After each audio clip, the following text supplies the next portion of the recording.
जय श्री कृष्णा। राधे राधे। कुछ लोगों का कहना होता है कि हमारा भक्ति में मन ही नहीं लगता। कुछ का कहना है कि हम भक्ति में आगे कैसे जा सकते हैं। कुछ कहते हैं कि भक्ति करने से होगा क्या, जो विधाता ने लिख दिया है होना तो वही है, तो फिर भक्ति क्यों करनी।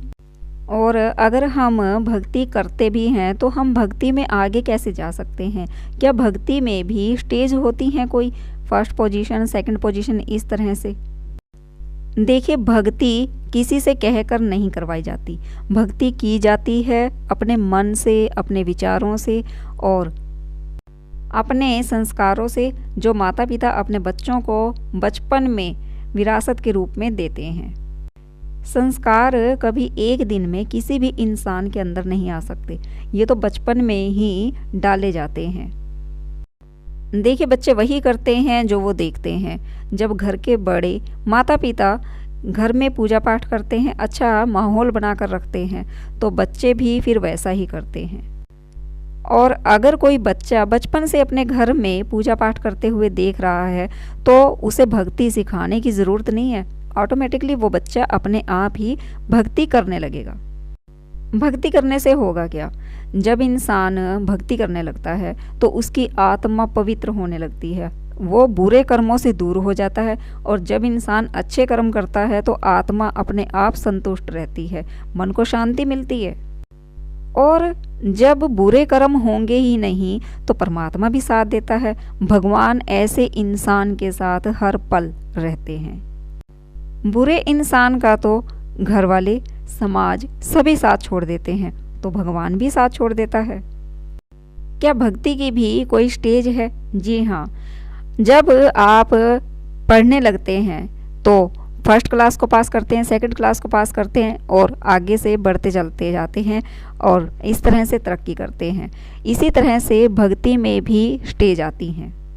जैसे जैसे व्यक्ति भक्ति करने लगता है वैसे वैसे वह बुरे कर्मों से दूर होने लग जाता है, उसके अंदर सात्विक विचार आने लगते हैं और वह बुरा करने की तो सोच भी नहीं सकता। मन शांत रहने लगता है, आत्मा पवित्र हो जाती है, इंसान सांसारिक बंधनों से मुक्त रहने लगता है। जब इंसान भक्ति की अच्छे से अच्छे स्तर पर पहुंचने लगता है तो ऐसा इंसान हर कर्म को अपने लिए नहीं कि भी मैंने ऐसा किया, बल्कि वो अपने हर कर्म को भगवान को अर्पित करता चलता है। और जैसे जैसे इंसान यह सोचने लगता है कि यह पूरा ब्रह्मांड, सृष्टि का कण कण उस रचयिता ने बनाया है जिसने इसकी रचना की है, तो जो इंसान जितना ज़्यादा शांत होगा, भगवान को स्मरण करेगा, उसमें अपने आप ही पोजीशनें बढ़ती चली जाती हैं। वह भगवान का इतना प्रिय हो जाता है कि फिर वो इंसान काम नहीं करता, फिर भगवान स्वयं आकर उसके काम संवारते हैं। भक्ति कौन कर सकता है? तो भक्ति कोई भी कर सकता है। बच्चे भी कर सकते हैं, बड़े भी कर सकते हैं, क्योंकि भक्ति करने की कोई एज लिमिट नहीं है।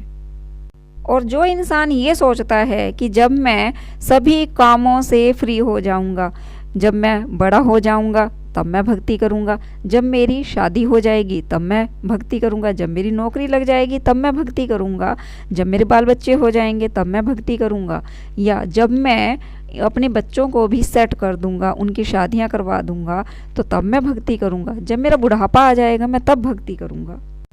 तो ऐसा इंसान पूरे लाइफ के बारे में तो सोच रहा है लेकिन अपने अंत के बारे में नहीं सोच रहा, क्योंकि जिसने ये सब जिम्मेवारियां दी है तो उनको निभाएंगे भी वही।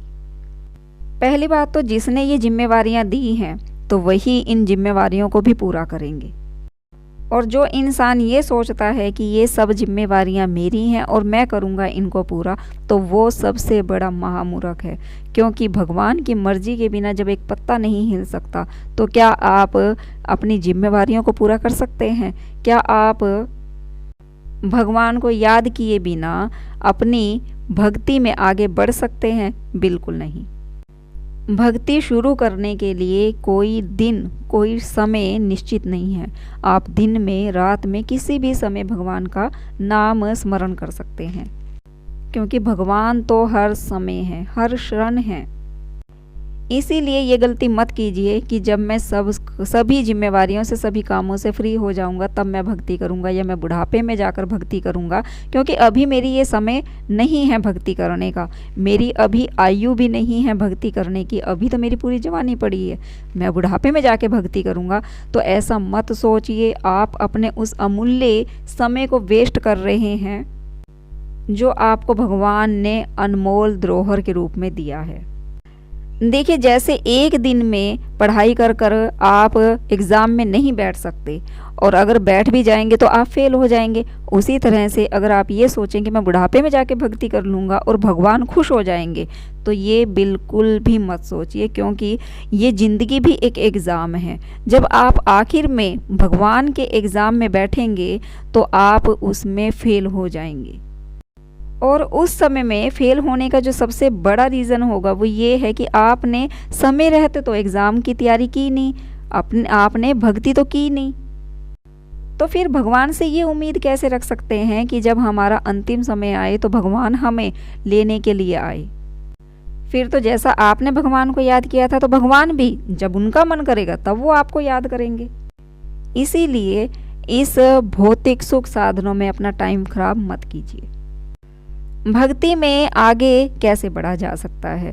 भक्ति में आगे बढ़ने के लिए पहले तो आप अपने मन को, अपने विचारों को शुद्ध कीजिए।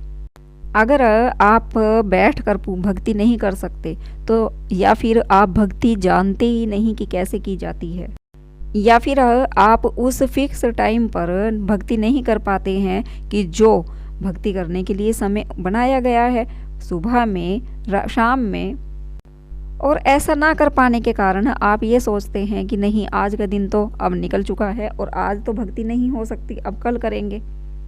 तो ऐसा बिल्कुल मत करिए।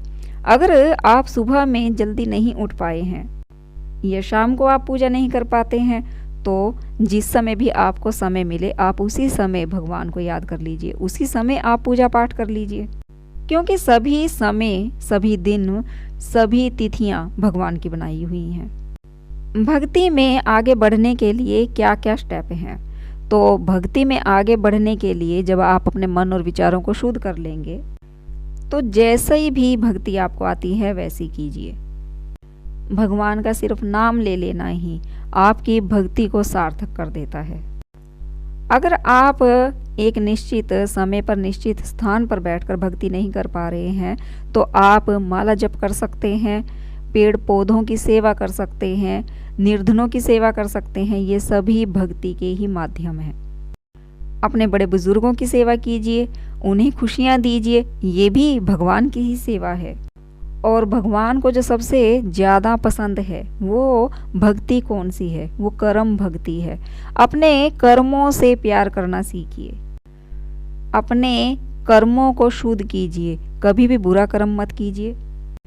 देखिए, अपने मरे ही स्वर्ग मिलता है, और कभी भी ये मत सोचिए कि मरने के बाद स्वर्ग और नरक है। जी नहीं, ये सब कुछ इसी धरती पर ही है और इंसान को ही भोगने पड़ते हैं अपने कर्मों को फलों के रूप में। भक्ति को बढ़ाया कैसे जा सकता है? तो आप जितना ज़्यादा भगवान के नज़दीक रहेंगे, जब आप ये सोच लेंगे कि कण कण में है भगवान और भगवान आपको हर समय देख रहे हैं, 1000 आँखों से आपको देख रहे हैं, आपके हर कर्म पर उनकी निगाह है, तो आप कोई भी बुरा कर्म करने से पहले 100 बार सोचेंगे और आप बुरा कर्म कभी कर ही नहीं पाएंगे। तो अपने आप ही भक्ति का स्तर बढ़ता चलेगा। मांस, मदिरा, चोरी, पर स्त्री, इन सब से दूर रहिए, क्योंकि ये वो कर्म है कि जब भी इंसान इन कर्मों को करता है तो इनका फल उसे इसी धरती पर ही भोगना पड़ता है। और अगर आप ये सब कर्म करते हुए इंसान की नज़रों से बच सकते हो, लेकिन भगवान की नज़र से नहीं बच सकते, तो ऐसे नीच कामों को करके भगवान की नज़र में मत गिरिए। माला जप से क्या होगा? जितनी बार आप माला जप करेंगे उतनी बार आप भगवान के नाम को स्मरण करेंगे, उतनी बार आपके मुख से अपने इष्ट का नाम निकलेगा, अपने भगवान का नाम निकलेगा। देखिए, आप सारा दिन बैठकर माला जप कर रहे हैं, लेकिन आपने एक भी बुरा कर्म कर दिया, अपने बुजुर्गों की सेवा नहीं की, उनके मन को दुखी किया, या फिर आपने परनिंदा की, चोरी की, मांस मदिरा का सेवन किया, तो इन कर्मों के कारण ही आप भगवान की कृपा के पात्र नहीं बने, बल्कि आपने भगवान को अपने से दूर कर दिया। तो इस तरह से ऐसे कर्मों को करने से आपकी जो भक्ति का स्तर है वो नीचे जाना शुरू हो जाता है। जब इंसान के अच्छे कर्म बढ़ते चलते हैं तो भक्ति का स्तर बढ़ता जाता है, और जब बुरे कर्म बढ़ते चलते हैं तो भक्ति का स्तर नीचे जाना शुरू हो जाता है। तो इस तरह से आप पहचान सकते हैं कि आपकी भक्ति का स्तर क्या है। क्या भक्ति के लिए भगवान की मूर्ति सामने होनी चाहिए? ऐसा बिल्कुल नहीं है, भक्ति आपके मन से होनी चाहिए। भगवान का जो रूप है वो आपके अंतर मन में होना चाहिए। भगवान को आप जिस रूप में देखेंगे तो वो आपको उसी रूप में प्रकट हो जाएंगे। भक्ति करने वालों का क्या भोजन भी अलग होता है? जी हाँ, बिल्कुल होता है। जितना ज़्यादा आप सात्विक भोजन ग्रहण करेंगे तो उतना ज़्यादा आपका मन शुद्ध रहेगा, और जितना ज़्यादा आप तामसिक भोजन ग्रहण करेंगे, मांस मदिरा इस तरह के सेवन का उपयोग करेंगे, उतना ज़्यादा आप भक्ति से दूर होते जाएंगे। क्या भक्ति करने वालों को प्याज, लहसुन ये सब नहीं खाने चाहिए? जी हाँ, ये तामसिक भोजन में आते हैं, और ऐसे भोजन का सेवन करने से जो मानसिक स्थिति है तो वो डगमगा जाती है। भक्ति में मन नहीं लगेगा, क्योंकि जैसा अन्न वैसा मन। तामसिक भोजन खाने से तामसिक प्रवृत्ति का इंसान बन जाता है, और सात्विक भोजन खाने से भक्ति का स्तर बढ़ता जाता है। इसीलिए एक भक्त को इन सब बातों का ध्यान रखना चाहिए। उसे अपने भोजन का ध्यान रखना चाहिए, उसे सात्विक भोजन करना चाहिए। एक भक्त को अपनी संगत का ध्यान रखना चाहिए। जो लोग उसे भक्ति से दूर करें, ऐसी संगत से दूर रहना चाहिए। भक्त को जितना हो सके भगवान के नज़दीक रहना चाहिए। भौतिक सुख साधनों से दूर रहना चाहिए। उसे यह ज्ञान होना चाहिए कि ये सब सुख क्षण भर के लिए हैं, लेकिन भगवान का साथ अनंत काल के लिए है, और भगवान उन्हीं का साथ देते हैं, उन्हीं के साथ रहते हैं कि जो बुरा कर्म नहीं करते, जो अच्छे स्तर के होते हैं। और अच्छा स्तर, उच्च स्तर सिर्फ और सिर्फ भक्ति से ही बनाया जा सकता है। तो जो आज मैंने डाउट आपके क्लियर किए हैं, ये सब भक्ति से रिलेटेड थे, और इस तरह के क्वेश्चन, इस तरह के कमेंट्स मेरे पास कमेंट्स बॉक्स में आए थे। अब आप अपनी भक्ति के स्तर को इस तरह के पैमाने पर परखिए और कमेंट्स करके ज़रूर बताइए कि आपकी भक्ति का स्तर क्या है। आप भगवान के कितने करीब हैं, भगवान आपके कितने करीब हैं। और अगर आपके मन में भी भक्ति से रिलेटेड कोई भी डाउट है तो आप कमेंट्स करके ज़रूर बताइए। मैं वीडियो के माध्यम से आपके सभी डाउट क्लियर करने की पूरी कोशिश करूँगी, क्योंकि भक्ति में ही है शक्ति। भक्ति मार्ग पे चलिए और भगवान के प्रिय बनिए। आपको वीडियो कैसी लगी तो ज़रूर बताइए कमेंट्स करके। अगर आपको वीडियो अच्छी लगी है तो वीडियो को लाइक कर दीजिए, शेयर कर दीजिए, सब्सक्राइब कर लीजिए चैनल को, और नोटिफिकेशन को ऑल पर कर लीजिए। जय श्री कृष्णा, राधे राधे।